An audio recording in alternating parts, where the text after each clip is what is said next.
voile le plus mince. Et si l'heure la plus éclatante du jour cachait, en vérité, le voile le plus fragile qui sépare la terre du ciel? Au cœur de l'Arizona, une autoroute brûlante déchire le désert sonorien. La chaleur tremble dans l'air comme un souffle sur une vitre. Un seul camion de 18 roues file vers l'ouest, acier étincelant, son conducteur comptant les kilomètres comme on compte les raisons d'abandonner.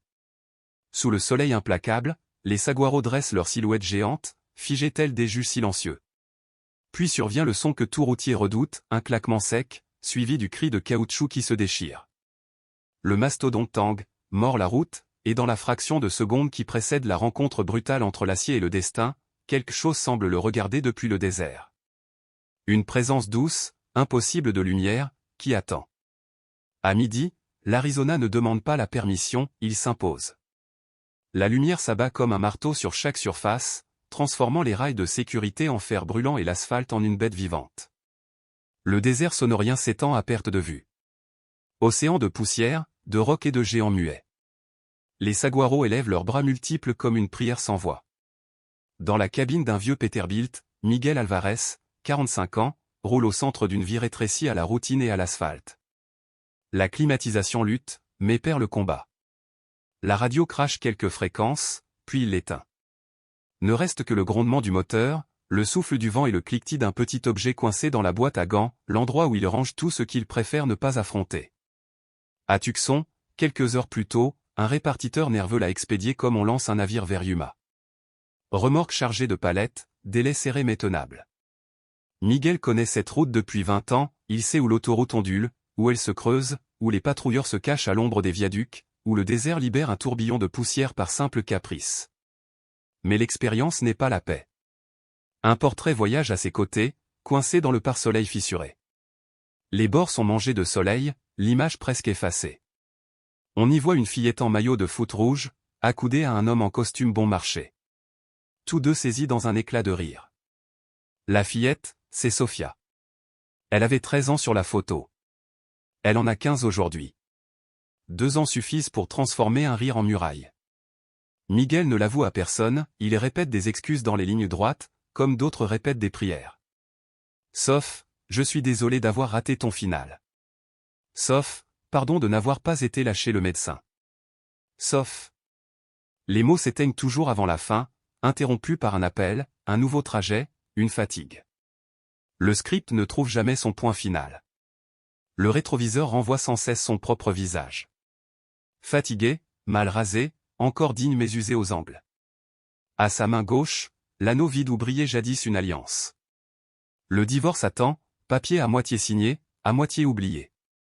Dans la boîte à gants, enfouis sous les factures et les cartes routières d'un autre temps, dorment ses documents et un chapelet brisé, sans crucifix, dont la chaîne rompue raconte à elle seule la déchirure de sa vie. Ailleurs dans ce désert, sous la même lumière implacable, l'agent Carter, patrouilleur frontalier, fonce en SUV blanc. Ses yeux balaient l'horizon à la recherche d'un geste suspect. Chez lui, un nouveau-né l'attend, et dans son esprit tourne une horloge qui compte chaque minute jusqu'à la fin de service. Du bout de la main, il effleure le plafond du véhicule, un geste devenu habitude, prière muette qu'il prétend ne pas être une prière. Plus loin encore, à Phoenix, dans une cuisine où une chaise haute reste vide, autrefois Teresa Alvarez laisse couler l'eau froide sur ses poignets. Sur son téléphone, 3 brouillons effacés. Astérisque, ta fille a un récital le mois prochain. Supprimé. Astérisque, tu peux venir si tu veux. Supprimé. Astérisque, elle voudrait te détester, mais elle a pleuré hier soir. Supprimé. La vérité paraît trop nue. Elle coupe l'eau, fixe un vieux maniet sur le frigo, fête paroissiale du Sacré-Cœur écrit en lettres presque effacées. Elle n'a pas mis les pieds à l'église depuis des mois. Elle se persuade que la foi exige un silence qu'elle n'a plus en elle. Dans la cabine, le soleil éclate en éclairs sur le capot. Miguel plisse les yeux, avale une gorgée d'eau tiède, la langue contre ses lèvres fendillées. Le désert ne se contente pas d'être chaud, il prend. À chaque mile, il dérobe un peu d'humidité, de patience, de façade. De près, les saguaros ne sont pas des cartes postales, ils dominent, cicatrisés par les orages, antiques, presque royaux. Miguel songe à sa dernière dispute avec Sofia. Il voulait dire « je t'écoute ». Les mots sont sortis autrement, tu ne comprends pas mon travail. Elle a raccroché après un silence interminable. Il avait cru la ligne coupée. Elle n'a jamais répondu à son rappel. L'orgueil et la solitude font souvent alliance, jusqu'à tout ravager. Un tourbillon de poussière traverse la route, joueur et dangereux. Miguel relâche son emprise, corrige doucement, le vent, on ne le combat pas, on le guide comme une suggestion. Au Sacré-Cœur de Tucson, une porte latérale bat sous la chaleur. Une vieille femme en châle bleu allume un cierge. Ses lèvres murmurent, por los que viajan por el camino. Pour ceux qui sont sur la route. Elle presse son chapelet contre sa bouche. Dehors, rien ne bouge, mais le monde vient de pencher 1 degré vers la miséricorde. Le Peterbilt dévore un mile de plus. L'horizon tremble comme un lac. De chaque côté, la terre s'ouvre comme un livre que l'on lit avec la peau. Les cactus dressent leurs bras d'épines vers un ciel d'un bleu si intense qu'il paraît inventé. Un policier d'État, caché plus loin, dresse une contravention à un conducteur trop pressé. La solitude particulière de ce métier le frôle. Même la chaleur a son odeur, créosote, poussière, et l'électricité d'un orage qui n'arrivera qu'en septembre. Miguel tapote le volant.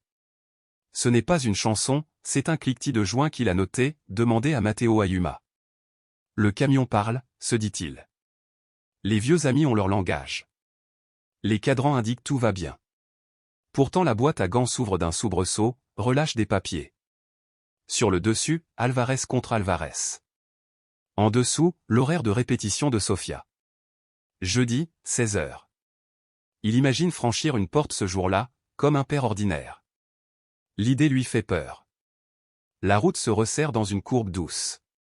Miguel l'aborde avec respect, comme une danse apprise. Un souffle de vent caresse le désert, page tournée d'un livre de cantiques invisibles. Si l'on pouvait cartographier un cœur humain, celui de Miguel ressemblerait à ce paysage, beauté dure, cicatrices anciennes, vie obstinée. Il sort une bouteille d'eau. Le bouchon lui échappe, roule sous les pédales. Un rien peut tuer. Il bloque sa cheville, fouille à tâtons. En vain. D'accord, dit-il à voix basse. Il remet le camion droit. 12 miles jusqu'à l'aire de repos. Là, il s'arrêtera, écrira ce message qu'il diffère depuis trop longtemps, je veux parler. Cette fois, j'écoute. Le désert excelle dans le silence. Et le silence sert au vœu. Un pick-up croise son chemin, des travailleurs entassés à l'arrière. L'un d'eux lève 2 doigts en signe de salut, bénédiction muette. Miguel incline à peine la tête en retour. Dans son esprit, une autre musique surgit, souvenir d'église, de femmes aux mains calleuses qui faisaient vivre la foi d'un village entier. La voix de sa mère, mince mais inébranlable. Il n'est pas entré dans une église depuis des années. Il s'est convaincu qu'il n'avait plus besoin de ce qu'il ne pouvait contrôler. Mais l'amour et Dieu se ressemblent, ils exigent l'abandon, qui paraît perte jusqu'à ce qu'ils deviennent vie. Au bord de la route, une croix blanche, des roses de plastique décolorées, un scapulaire qui danse dans un souffle inexistant. Miguel serre le frein par réflexe, geste de respect. Son téléphone vibre. Numéro inconnu. Il laisse passer. Mais un message vocal s'affiche. Il cède. Papa, c'est moi. Maman dit de ne pas appeler quand tu conduis, mais, j'ai eu un solo. Pas grand-chose, 2 mesures. Je pensais que tu voudrais savoir. Sois prudent. La voix tremble, mélange d'enfant et de femme. Miguel avale un sanglot. Je suis fier de toi, murmure-t-il. Le désert recueille ses mots. Devant, la route miroite, se dédouble comme si le monde se cousait et se décousait sous les yeux. Plus loin, l'agent Carter bifurque de son trajet habituel, suivant un pressentiment qu'il attribue à la fatigue d'un jeune père. Le soleil noie son pare-brise, il baisse le pare-soleil. D'accord, d'accord. Miguel entre dans une courbe, main gauche au volant, doigt droit sur le levier. Une lueur insolite au bord de la chaussée. Puis le grondement d'un pneu qui proteste. Une vibration grimpe du plancher, se loge dans ses bottes. Il connaît ce langage. Le pneu expire avant de céder. Un souvenir surgit, sa mère, dans la cuisine, murmurant « Santa Maria Madre de Dio » devant une casserole qui débordait. Le bruit devient martèlement. Reste 12 miles. Et peut-être, un peu de miséricorde. Puis le claquement sec. Le pneu éclate, le mastodonte vacille. Le poids mort de 40 tonnes se cabre, la remorque tente de dépasser le tracteur, bête affolée. Miguel lutte, ramène le camion. Trop tard. Le rail surgit. Le monde bascule. Ciel, route, ciel, route. Le Peterbilt roule, s'écrase sur le flanc dans un nuage de poussière. Le silence s'épaissit, lourd comme une pierre. Odeur d'essence, de métal brûlant, de sang. Miguel essaie de bouger, sa jambe droite coincée, sa poitrine écrasée par le volant, les éclats de verre lui renvoyant le soleil comme mille lames. Il tousse, crache du rouge. Par l'ouverture béante, le ciel bleu paraît miséricordieux. Les saguaros l'entourent comme des témoins. Il appelle, à l'aide. Le désert avale le mot. Alors reviennent d'autres voix. Sophia au téléphone, j'ai eu un solo. Les rires figés sur la vieille photo. Le clic sec d'un stylo sur des papiers jamais signés. Il tend la main vers son portable tombé un mètre plus loin, mais la douleur le transperce, voile noir à la lisière de sa conscience. Il abandonne, ferme les yeux. Dans ce désert de feu, Miguel Alvarez découvre que parfois, au zénith, le ciel n'est pas si loin. Sur l'autoroute, une ligne de fourmis avançait, patiente et obstinée. Elles contournèrent un petit caillou et poursuivirent leur mission, indifférente à la catastrophe humaine qui se déroulait à quelques mètres de là. Miguel détourna la tête et fixa le tableau de bord comme s'il pouvait y trouver des réponses, comme si le plastique fendu et la poussière pouvaient lui offrir une explication ou une issue. Ses lèvres remuèrent. D'abord un souffle, puis un murmure, enfin une prière qui s'imposa à lui avant même qu'il ait le temps de l'arrêter. Sainte Mère de Dieu, si tu peux m'entendre, ne me laisse pas mourir ici. Pas comme ça. Pas aujourd'hui.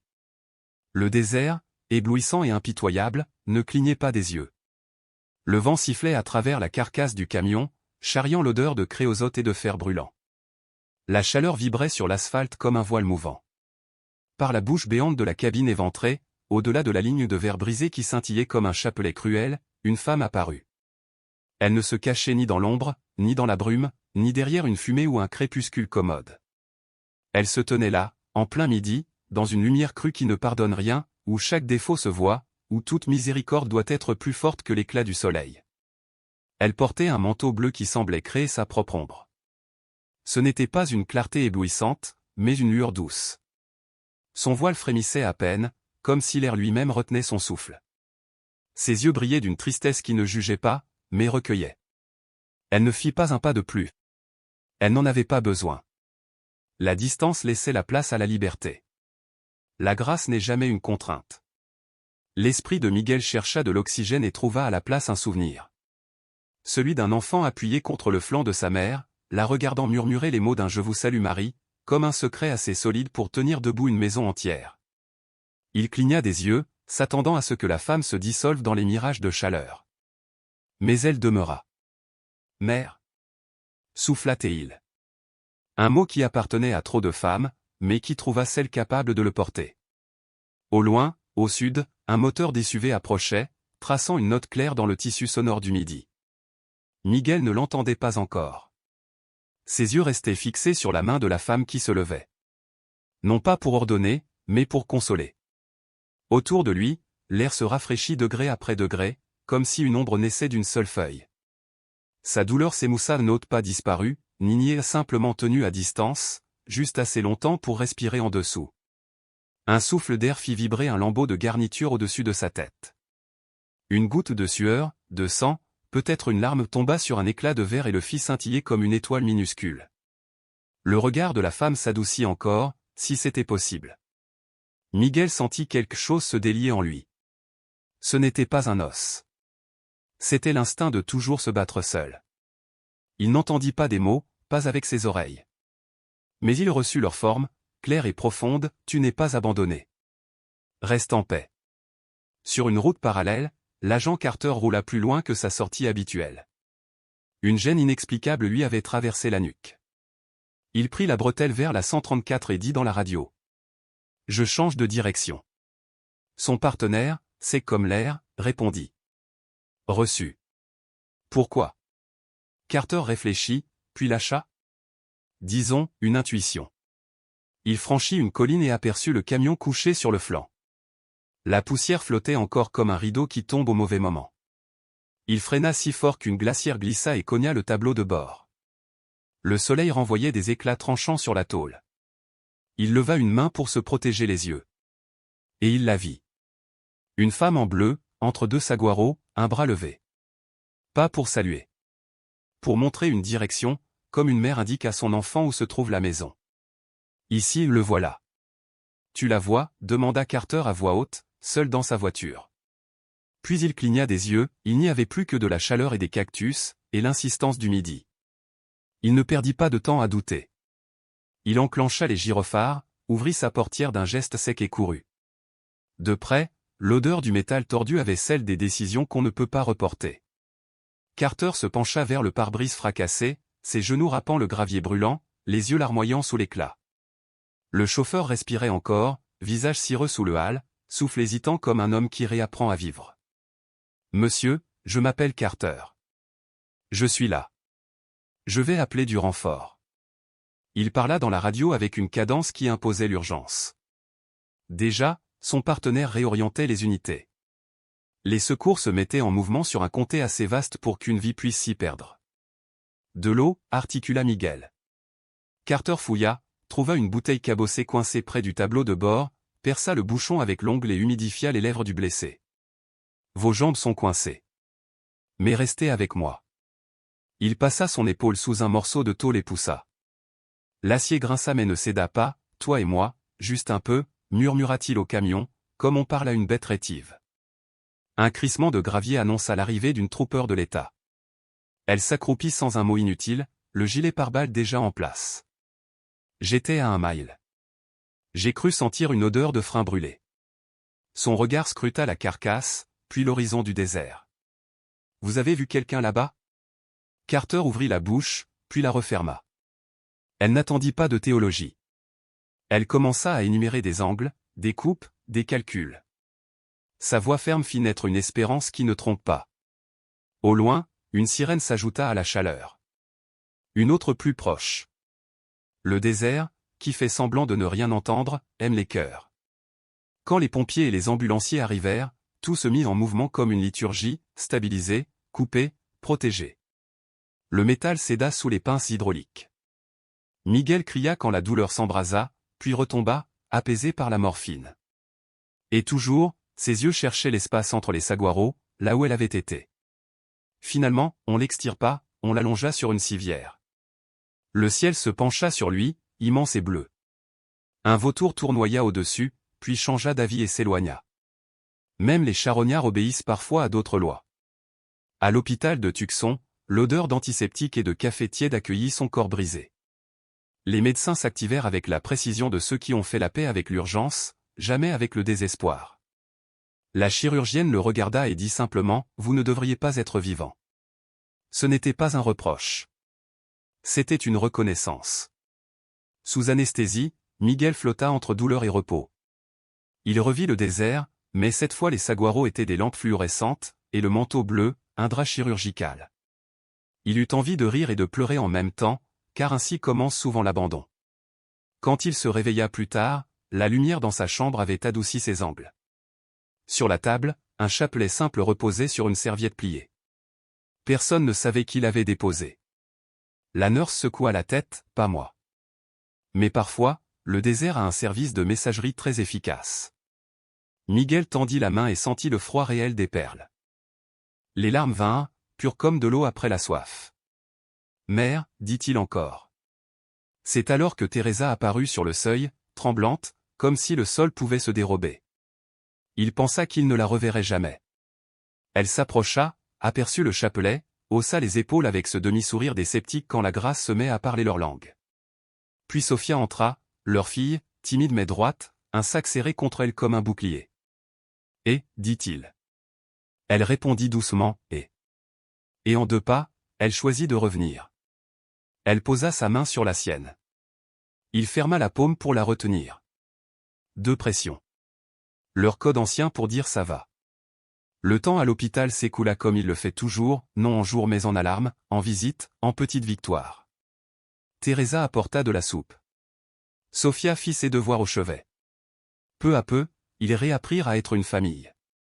Un soir, Miguel osa demander, tu me crois? À propos de la femme en bleu. Teresa soupira. Je crois que tu y crois. Et je crois que tu es en vie alors que tu ne devrais pas l'être. C'est suffisant. Sofia leva les yeux et ajouta, Abuela me racontait des histoires sur la Vierge. Je pensais que c'était des contes. Peut-être pas, ces mots guérir une blessure qu'aucun scalpel n'aurait pu atteindre. 2 mois plus tard, Miguel, boitant mais debout, franchit la porte d'une petite paroisse en adobe. On murmurait déjà, le camionneur qui a vu la Vierge. Certains venaient par curiosité, d'autres par fin d'espérance. Devant l'assemblée, il déclara d'une voix tremblante, je ne sais pas faire de discours. Mais je sais ce qui m'est arrivé. J'étais coincé, j'ai prié, et elle est venue. En plein midi, quand la lumière est trop forte pour mentir. Il ne demanda pas de croire. Il témoigna. Et dans cette église blanchie à la chaux, beaucoup pleurèrent, se signèrent, ou murmurèrent, cela aurait pu être moi. Dans la cour, après la messe, les gens se parlèrent comme des cousins perdus. Teresa observa Sofia rire avec d'autres jeunes. Le désert ne lui avait pas pris sa famille. Il la lui avait rendue. Miguel reprit la route, plus tard, au volant d'un autre camion. Du rétroviseur pendait un simple chapelet qui captait la lumière du matin. Chaque perle rappelait que plus aucun kilomètre ne serait parcouru seul. Et dans le vaste désert de Sonora, les saguaros restèrent debout comme des témoins silencieux. Le désert n'avait pas changé, toujours brûlant, toujours implacable, mais pour Miguel, il n'était plus un vide. Il était devenu une promesse. Car même dans les heures les plus aveuglantes, la grâce peut venir à ta rencontre.